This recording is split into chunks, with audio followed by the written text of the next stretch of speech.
আমাৰ লগত বৰ্তমান উপস্থিত আছে ৰাণী বৰদলৈ বাইদেউ আৰু যেহেতু আজি কেনেধৰণৰ গুৰুত্বপূৰ্ণ দিন সেয়া দুনাই কোৱাৰ প্ৰয়োজন নাই, কিন্তু প্ৰথমবাৰৰ বাবে হয়তো নগাঁও লোকসভা সমষ্টিৰ অন্তৰ্গত মই বৰ্তমান উপস্থিত থকা এই ভোট গ্ৰহণ কেন্দ্ৰত তেওঁলোকে ভোটাধিকাৰ সাব্যস্ত কৰিব।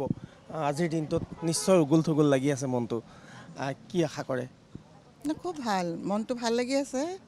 এইবাৰ প্ৰথম ভোট দিম, তাৰপিছত তেওঁক সকলোৱে আশীৰ্বাদ কৰিছে, কাৰণ মই বহুত কেইখন মিটিঙত মই নিজেও কৰিছোঁ, তেওঁৰ লগতো আছোঁ, ঘূৰি আছোঁ ৰাইজৰ লগত।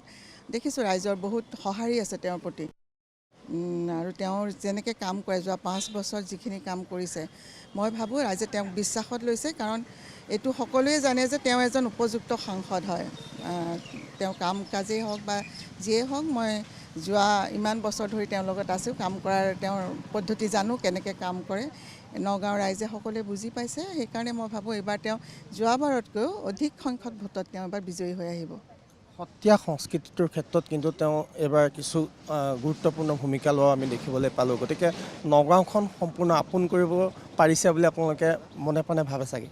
ভাবোঁ, কাৰণ সঁচা কথা ক'বলৈ আমাৰ ঘৰত এটা সংস্কাৰ আছে। আমি সকলো ধৰ্মৰ লোকক, সকলো জনগোষ্ঠীয় লোকক আমি বহুত সন্মান কৰোঁ। আমি জানো যে আমি মানুহ হয় প্ৰথমতে, তাৰ পাছত ধৰ্ম, আল্লাহ, ভগৱান সকলোতো একেই হয়। গতিকে সেইটো শ্ৰদ্ধা ৰাখিয়ে আমি নগাঁওখন, এতিয়া বুকু ফুলিয়ে যায় নগাঁও বুলি ক'লে, কাৰণ ইয়াত বিভিন্ন ধৰণৰ ধৰ্মাৱলম্বী লোক আছে, জনগোষ্ঠীয় লোক আছে। ভাল লাগে, আমি সকলো মিলাপ্ৰীতিৰে থাকিম। ইয়াত যাতে কোনো ধৰণৰ ধৰ্মীয় মেৰুকৰণ নহয়, সেইকাৰণে আমি সকলো সজাগ হ'ব লাগিব। আৰু মই ভাবোঁ তেওঁ এজন উপযুক্ত জনপ্ৰতিনিধি ৰাইজৰ।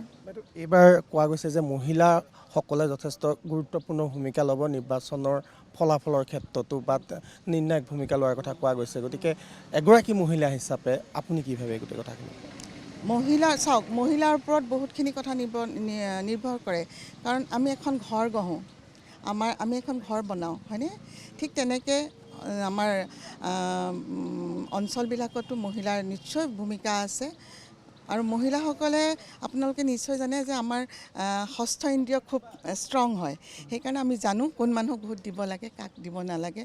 কাৰণ জনপ্ৰতিনিধিজনটো আমাৰ গাৰ্জেন হ'ব। ঘৰত যেনেকৈ সকলোৰে এজন গাৰ্জেন থাকে, সমষ্টিৰো তেনেকৈ এজন গাৰ্জেন হয় জনপ্ৰতিনিধিজন।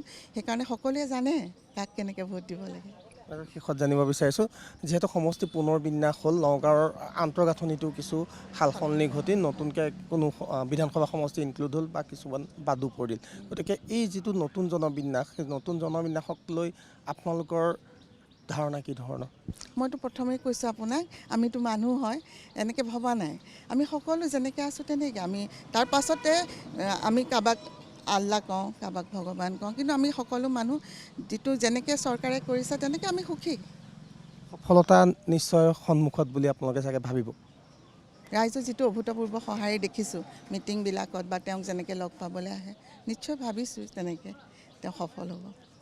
আমাৰ শুভেচ্ছা থাকিল। আৰু সেয়া আছিল ৰাণী বৰদলৈ বাইদেউ, আৰু তেখেতে যিহেতু আজি তেখেতৰ স্বামীৰ সন্মুখত অগ্নি পৰীক্ষা, আৰু সেই অগ্নি পৰীক্ষাৰ ৰিজাল্টৰ কাৰণে তেওঁলোক অপেক্ষা কৰিব লাগিব, কিন্তু তেওঁলোক আশাবাদী যে অনাগত দিনত সফলতাই তেওঁলোকৰ শিখৰ চুব।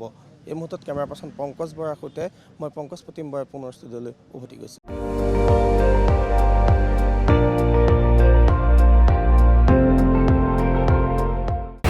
আপুনি চাই আছে ND24, সৰ্বশ্ৰেষ্ঠ নহয়, সৰ্বোত্তমৰ দৌৰা।